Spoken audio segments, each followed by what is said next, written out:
Alright, so I pretty much just made a video debunking the Eurogamer NX rumors and talking about the fact that while they're totally plausible, it's most likely that they're not true because of certain things that Nintendo said.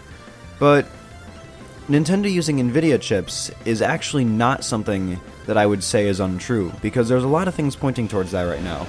Two examples being the fact that, one, all of the AMD's console chips coming out in the next year or so are all accounted for in the Neo, the Xbox One S, and the Scorpio, and the fact that Nintendo just hired a bunch of senior designers and programmers from Nvidia onto their own team. So let's pretend once again that Eurogamer rumor is true and that the Nintendo NX is using a Tegra chip, which could be very likely. Is it using the X1 or the X2?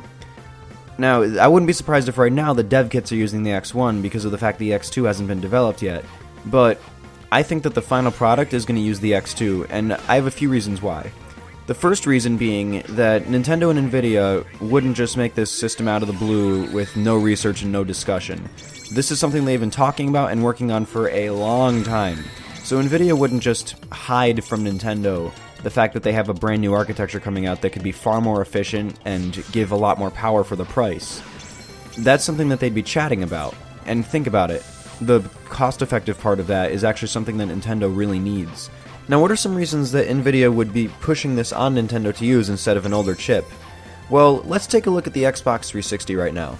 The Xbox 360 just recently got discontinued just a little while back. Now, why was that done? The system was still actually selling, and sure, it was, over a decade old, and it was definitely time to start getting rid of it. But it's not like the Xbox 360 was dead in the water or anything. If anything, the system was more freaking alive than the Wii U.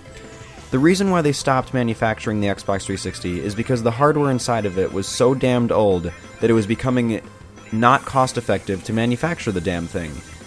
So that right there is an obvious reason to push for a new architecture besides increased efficiency and more graphical power for the price, is having a lifespan as long as possible with the hardware still being profitable. So the way processing costs work in computer chips, GPUs and CPUs, is that the products start off at a high price, and then the cost goes down and down and down as the years go by.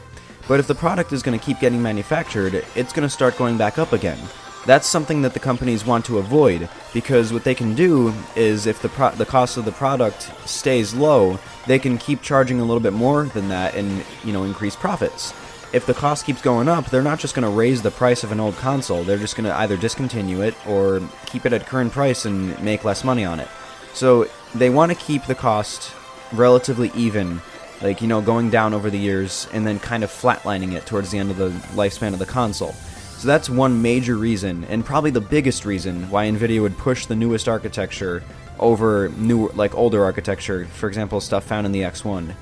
And also, I mentioned graphics earlier, but the X1 right now is it's definitely a lot more powerful than the Wii U, that's for sure. But just having the X2 in there for something around the same cost would give a lot more power, probably more comparable to an Xbox One, which for a handheld is fairly impressive.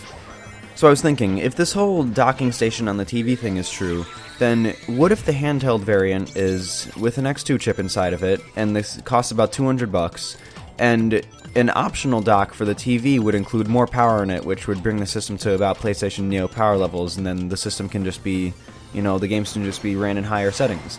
That would probably be feasible, but I still don't see it happening, but it's totally possible. What I do see happening is this system using Nvidia chips, because at this point it's kind of obvious with all the stuff pointed in the beginning. I just think that it's not going to be using an X1 or older architecture.